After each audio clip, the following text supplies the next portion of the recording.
even terug naar de basis. Gewoon, wat is eigenlijk? Als jij, dit is kort, letterlijk kort. Werd ik gebeld door mijn schoon. Het is een staatsbezoek. De belangen van de kolonisator. Kulturu Open Mic. Uw verhaal vertellen? Bel of app naar 858-8943. Tot dan. Kijkers en luisteraars van Kulturu TV. Ik ben vandaag hier met meneer Atencio, meneer Martin Atencio. En meneer Atencio, hoe gaat het met u na de verkiezingen? En heel veel ontwikkelingen, maar hoe gaat het met u?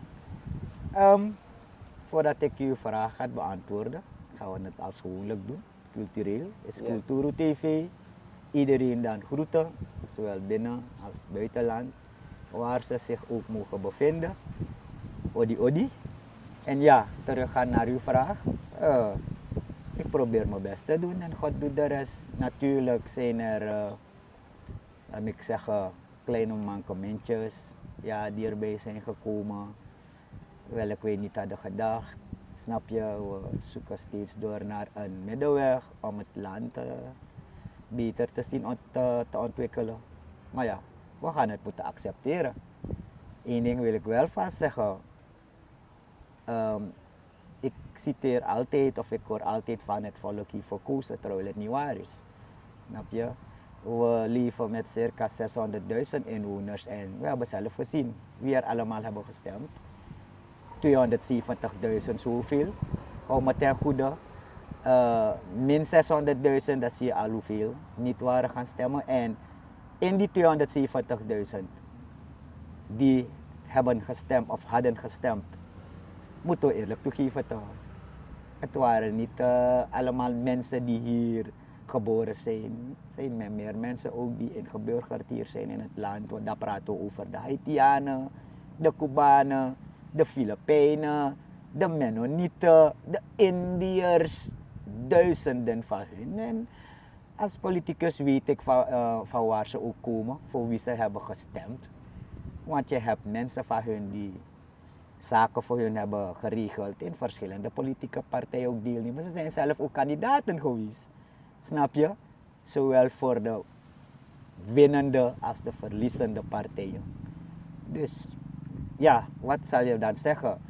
Ik zal niet zeggen 270.000 mensen die geboren zijn in Suriname, maar het was minder hoor. Maar we blijven positief. We zijn sportieve spelers.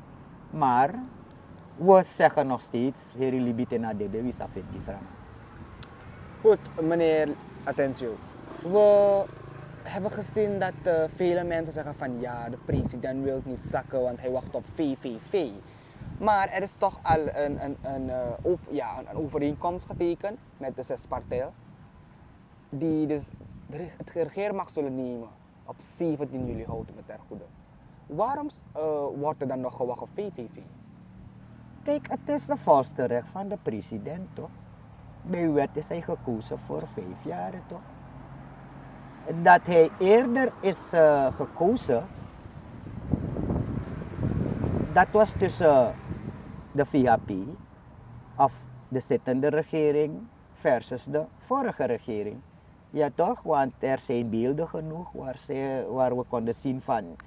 Dan zegt Chan, ja, als je ons de regering wil geven, het land wil geven, moet je het nu doen.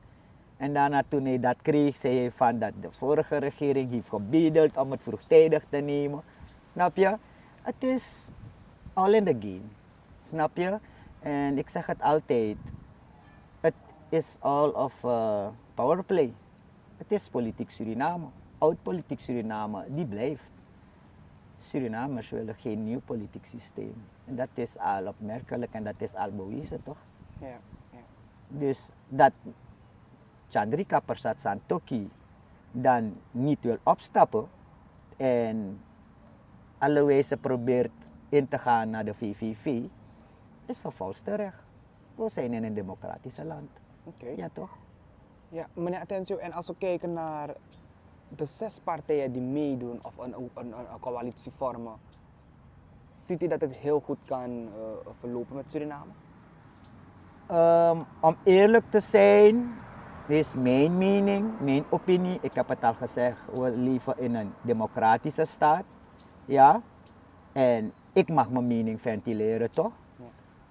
Men hoeft niet eens met mij te zijn, ja, maar men moet me ook niet kwalijk nemen, want kritaki na krilibi, toch?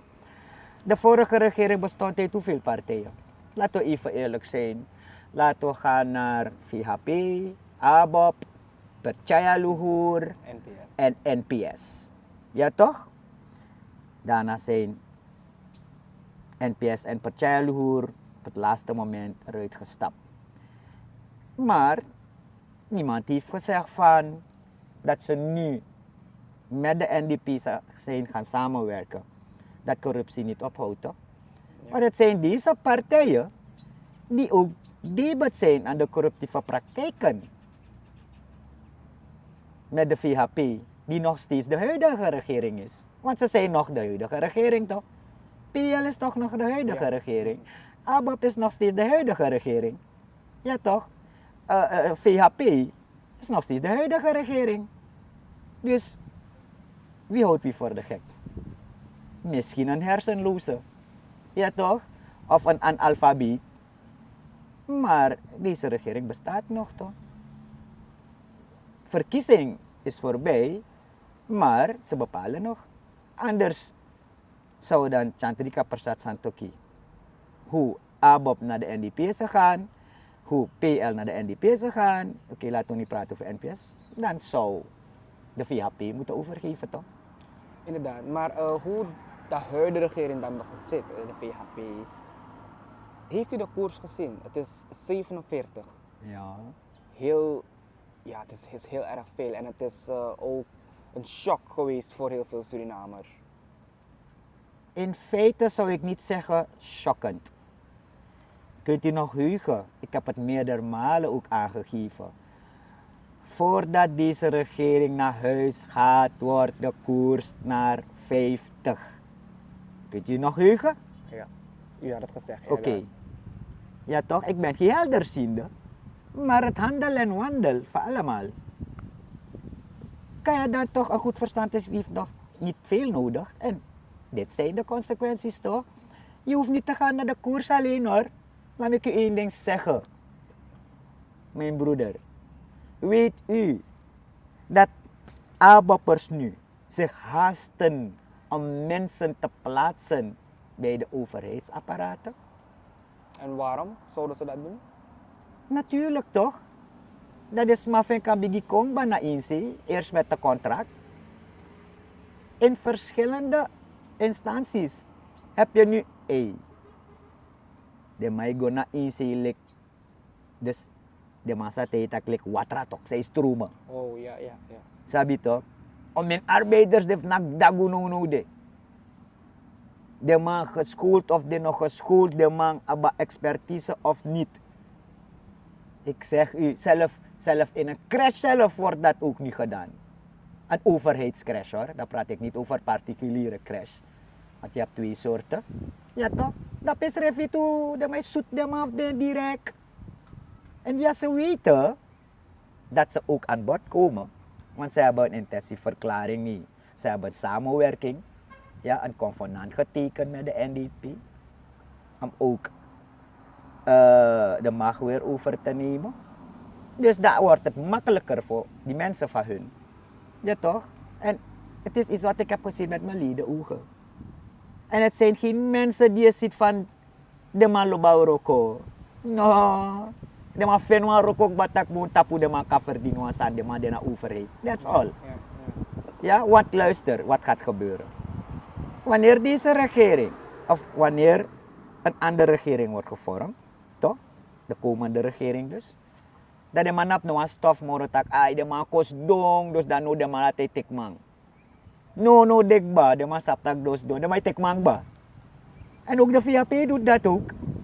Niet alleen ABOPers, niet alleen binnenlandse zaken of sociale zaken. Ja?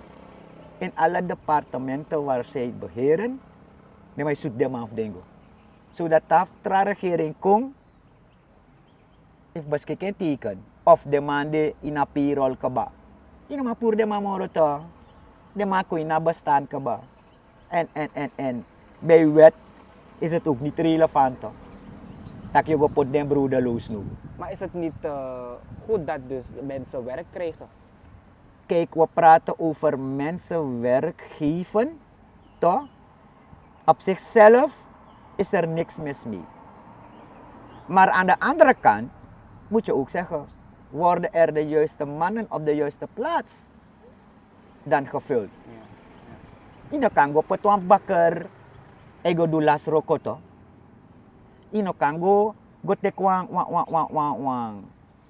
Was masang no up next, maasap seri. Ya tekas magos dolek administratie. En dat klopt toch? Dus daar gaat het erom. En waarom ga je nu zeggen om dan stimulerend te zijn om mensen nu al bij de overheid te gaan plaatsen? Dat zou op Satamara bakken. Ook is dat niet toch? Nee, we gaan saneren. Nee, we gaan dit. Nee, we gaan dat. Sabi toch, weet man botak only BS. Ja toch, want je weet dat je dat niet gaat doen.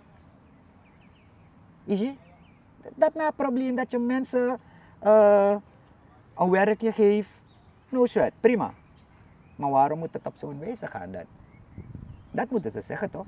En waarom stimuleer je de samenleving ook niet aan ondernemerschap? Want zolang je pat man naar overheid ook toe, small ding. Nou, lek wat toen de man betakje toch, bronto betakje toch 6000 mensen of 4000 mensen weggehaald en 4000 mensen komen naar binnen. Ja toch? Nu zijn ze bezig een regering te vormen.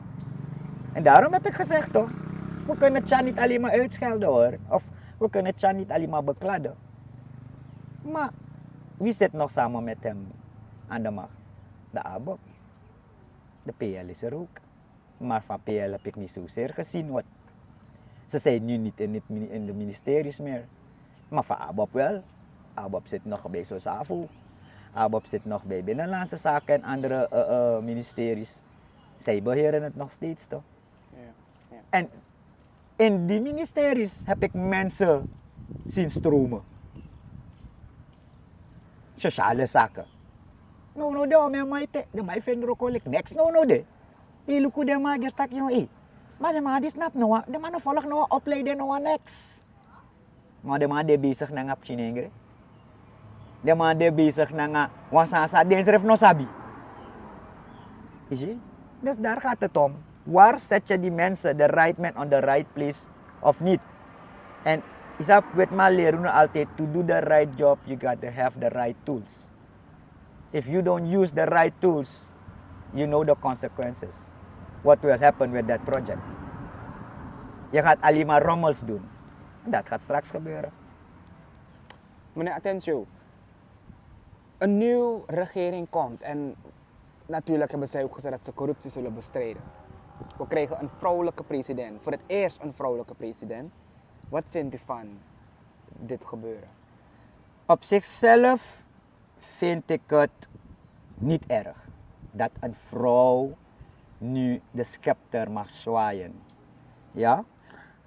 Persoonlijk heb ik met mevrouw Jenny Simons al eerder gewerkt. Ja, in politiek verband. Ik weet hoe mevrouw Jenny Simons, of laat ik zeggen Tante Jen, haar karakter zo 80% is. Echt een vrouw die je kan zeggen die een open oor heeft voor iedereen. Ik heb goed met haar gewerkt hoor. Samen met haar, onder begeleiding van haar ook. Toen was ik ook nog bij de NDP, snap je? En toen had ze de hamer gekregen bij de DNA. En daar zag ik ook weer dat zij niet de volle macht had. Want corruptie heeft plaatsgevonden en zij kon op een gegeven moment ook niet veel praten. Ja toch? Dat zij nu dan de algehele macht kreeg, leiding kreeg, vind ik het prima. Ja, hopelijk dat ik nu wel zal zien.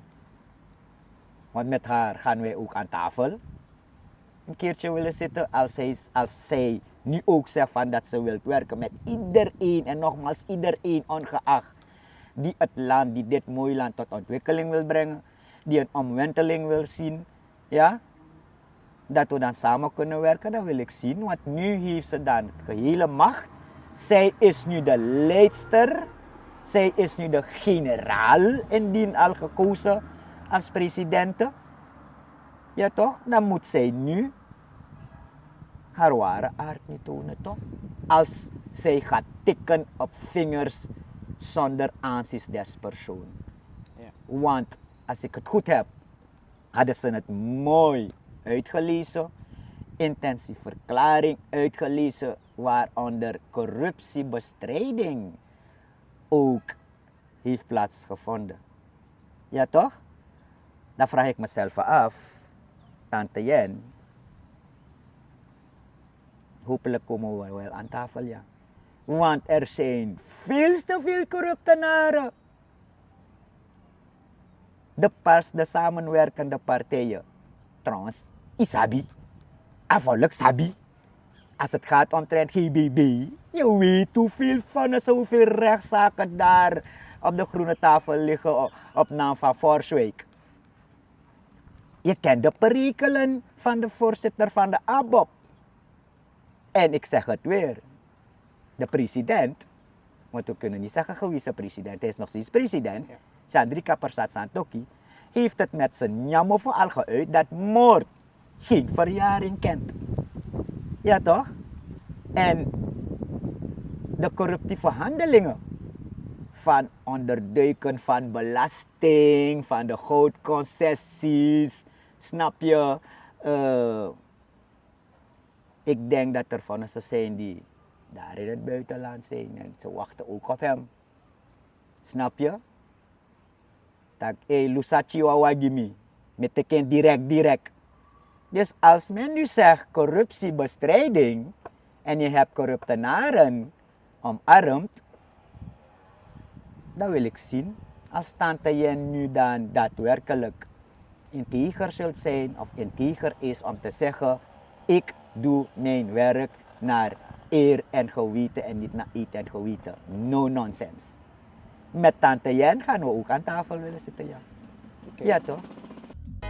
Dekyo krabasi ano sheng, masa pemba ano sheng, begadoti ano sheng, na tampung fui ala. Meneer Atencio, als we kijken naar een regering die nu 16 of 17 juli houdt, met ter goede, zullen ze hun aantreden maken.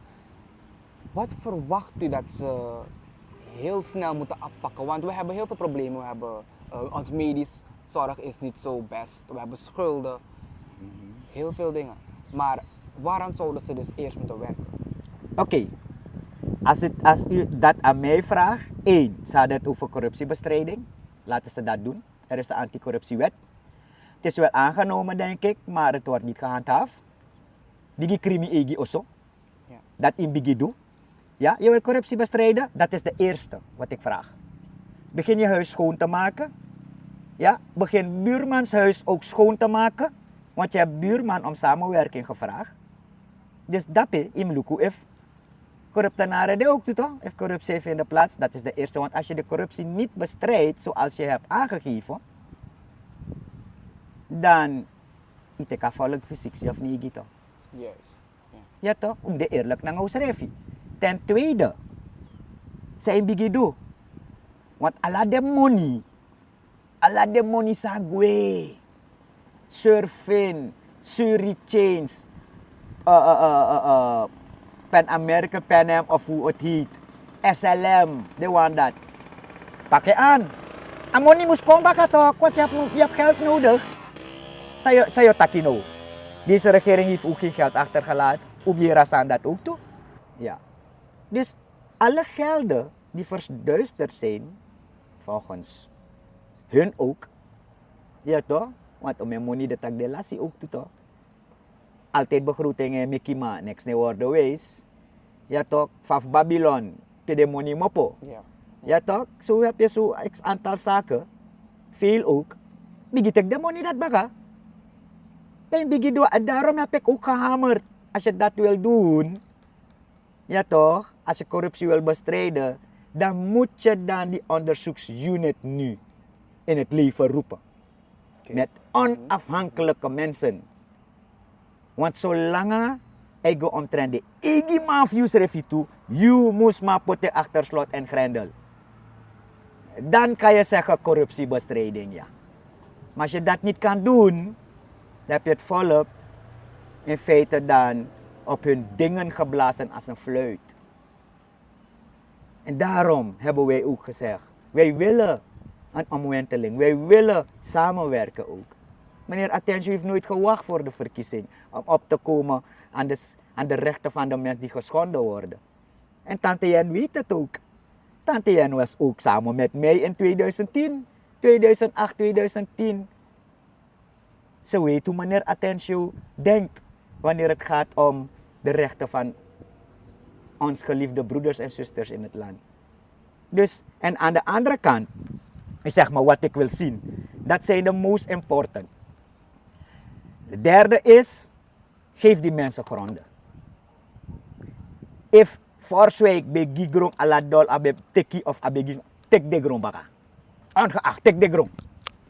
Je moet niks luisteren. Tek de grond. Gi daadwerkelijk naar de sma. Stimuleer ze te doen aan zelfbouw. Inafbouw zo gi desma. Stimuleer ze te doen aan zelfbouw. Ja? Stop het exporteren van rondhout. De mek a udu dati gisma jafu bouw oso jaso. De egi oso. Ja toch? Stimuleer ze te doen aan ondernemingschap. Want je gaat niet iedereen kunnen plaatsen in overheidsapparaten. Man, doe het niet. Ga geen belofte doen. Lig van Chan belooft 200 dagen. Lig in de tunnel of lig in Melissa's tunnel of whatever. Of Mosaka Akkoers. Lig van Brunswijk betaking. If Akkoers no saka dan met hara stekker. Abetaking tu toch? Tidak adi Brunswijk de drape. En hij weet het. Ik zeg het niet alleen achter zijn rug. Ik zeg het ook vlak voor zijn gezicht. Dat weet hij. En alle NDP'er sabi. Tak if attention kof kotaki. If am taken face you. Ou taken face you. If am nak tap tafra. Nak tap tafra. Dus er is genoeg werk aan de winkel. Deze regering heeft gezegd. Er zijn nu gelden. Ze kwamen ook op het volk met de zogenaamde herschikking. Lik tak pai mano pai. Wel. Ja, de vorige regering heeft schulden genomen. En deze regering heeft 3 maal genomen. Waar Cedric van Samson altijd zei van Anoa Agustat wil libi. Wel nou Agustat abe de al die tijd wat abe liegen schreef. En hij is nu betaald geworden. Ja toch? Hopelijk aan de vluchten we ook toe. Want hoe hij zijn werk heeft gedaan, was ook niet naar eer en geweten. Valt ook onder corruptie. Ja toch? Ik geef een simpel voorbeeld. Corruptiebestrijding, maar deze Brunswijk heeft gouden medaille toch ontvangen. Van Bordeaux. Tijdens de inauguratie samen met Chan. Gaat de regering NDP plus Brunswijk nu aan de kraak vatten? Van maar dat was corruptie hè. En we praten over corruptiebestrijding. Pago today. Van je beschermen een crimineel. Je weet wat het betekent als je een crimineel beschermt toch? Nou, lik bij een voersani. Ja toch? Van wat kan nga er zijn van ons hier. Ade tapuning. En Frankrijk wacht je van wat begin. Je wil corruptie bestrijden. En u vraagt mij hoe ik het zie. Teken op vingers zonder aanzien des persoon. We kunnen water in het wijn gieten, maar we moeten ook spijkers op koppen kunnen slaan. Wat is van de mina nga judang? De man op Arcel, de man was trap tapu doro nuno de bak in. Dus we zijn benieuwd. Kau takken zo lik van de man loopt takken. Ja. En wat brada of me Glenn Huis den beloopt takken toch. Recent nog. Is dat wanneer je wilt beginnen als politieambtenaar, dan ben je een recruit. Daarna een agent. Daarna word je officier of whatever. Maar wanneer je praat over rovers, dan ben je een dief, dan een boef en daarna moordenaar of whatever en plotseling iedere politicus. Laten we zien. We gaan ook met de zittende regering nu aan tafel willen gaan, ja. Als het daadwerkelijk zo is dat ze met iedereen willen werken. Oké. Meneer Attention, ten slotte, gaan de nieuwe DNA-leden een mooi dik salaris verdienen van 130.000. Ik kan Stevie Asting, man. 130.000 voor DNA. En hoe tak 130.000 roko we shit baka in afvolk. 130.000 over die 130.000 gesproken van die vergoeding die ze gaan krijgen. Ja, toch die salaris die ze gaan krijgen. Ik hoop dat u nog de luisteraars en kijkers zich terug kunnen blikken. Meneer Atencio had duidelijk aangegeven, notarieel, 1/3 deel tot 50% van de 130.000 terug af te staan naar de samenleving. Ja. Nu zijn zij gekozen, zogenaamd tussen aanhalingstekens, democratisch, want bepaalde zijn voorgeschoven. Ja, mits degene die zetels op zijn eigen kracht hebben behaald, want er zijn ook niet veel. Maar heeft u één van hun, nu gehoord? Ik sta 50% van die 130.000 terug naar de samenleving. Geen enkel, niet eens een schaduw van hun hebben dat gedaan. Waarom? Amo ni bigitok, amo ni langatok. De man ik kon volk, mij tegen you. De mij go ama money. En verwacht niet dat ze goed werk gaan doen. Want dit heeft al bewezen toch. If you de eens naar 130.000. Terwijl aan de helft van 130.000. Besarik ba yung parlementariër al die tijd. Dat tak asorik ba toch, gisa igo toch. Verreking. Niks anders. De ministers. Verreking. Ik aarzel niet om de president ook te zeggen om 50% af te staan. Want los van die salaris die ze gaan krijgen. De maas doen om een commissie, de maas en make deel in overheidsapparaten ook toe. De maas kiezen maar niet dat toe. Met barrio. En de maas moet doen de zogenaamde dienstreizen. Sami betaki. Ik hoop dat deze regering, de komende of de zittende regering dat gaat doen. If you ano minister Moro, you netjes amonif minister Moro. Gwego roko. Kadi kiswang wa uitkering. Siksimum, 3 maanden tot 6 maanden hooguit. Baka dati ingo roko. No one privileges Moro tot de dood. Maar van regering is nog kon nga wet dat ook toe. Afano draaiing. Dat usah bafa poket dans itu. Dus daarom meteen is het dat me armies revi van 130.000. Tot de dag van vandaag. Ja? En anopsa ook toe. Mi wan bet na ngayon mi brada. De bet na ngayon. No one thing. Outak 50%. O gi terug baka na valuk. Geen enkelen. Dat vind ik het wel erg. Ja? Daar ga ik het wel erg vinden. Dat je dan eens terug moet gaan en zeggen van, ai, ik heb het volk belazerd. Want 130.000 afvoertumsie. Dan ben je nu wel een boef. Een verkapte vorm van een boef.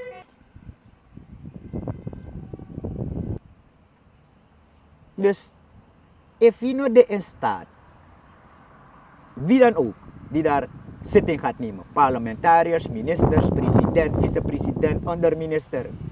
Als je niet in staat bent om 50% terug af te staan, ga ik je Pier Borsu weer zeggen, je hebt het volk belazerd. Want het zijn belastinggelden van het volk die je gaat betalen. Al heeft 300 zoveel duizend of 200 zoveel duizend niet gestemd. Het zijn hun gelden. Geef ze terug. Want daarbij is ook een verkapte vorm van diefstal. Van artikel 370 in het wetboek van strafrecht. Ja toch, is een verkapte vorm van boevenbende. Dat is corruptie. Want je weet bliksem goed. dat 130.000 te veel is. Je weet bliksemgoed dat die gelden van die ministersgelden ook way boven is. Dat je kira volk, je tira volk, dia volk baka. Inaf die meneer attentie, die ook deel maakt van het volk. Maar die volk, die tenminste de medische zending, die tenminste de jongen, de king in de crashes. Maar zet het weer. Ik ga naar centrale bank baka.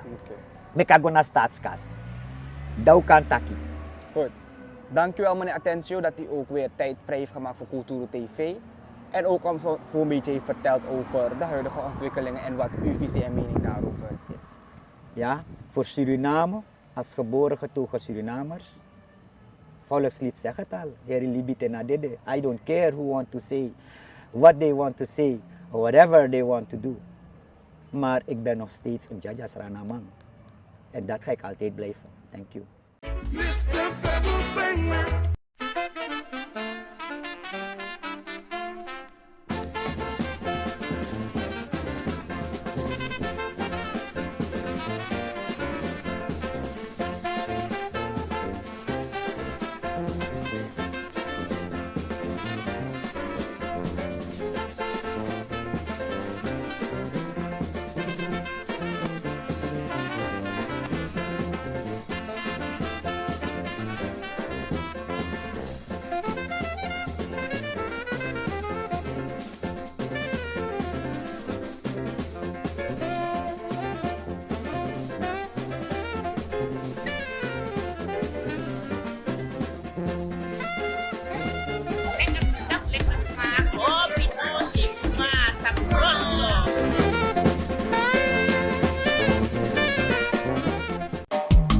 Vaderland, Suriname is mijn vaderland, yeah.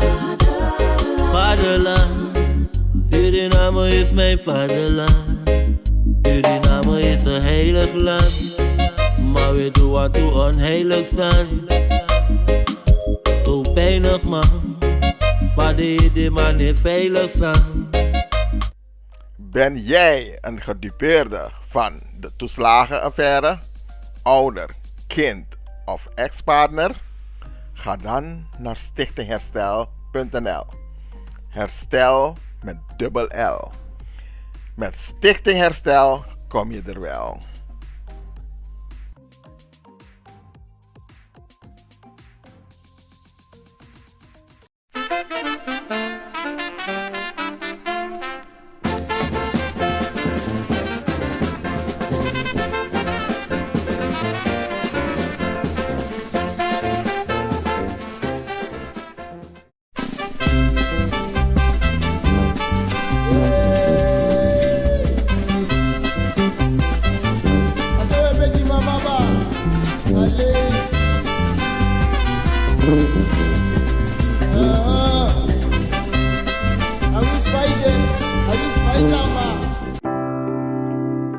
Zorgen moet je doen, niet maken. Zorg is persoonlijk. Onze jongste patiënten krijgen daarom bij de huisartsenspoedpost ook een persoonlijke behandeling. Onze artsen zijn zeer bekwaam in het opvangen en behandelen van uw kind. Huisartsenspoedpost Suriname. Uw zorg is onze zorg.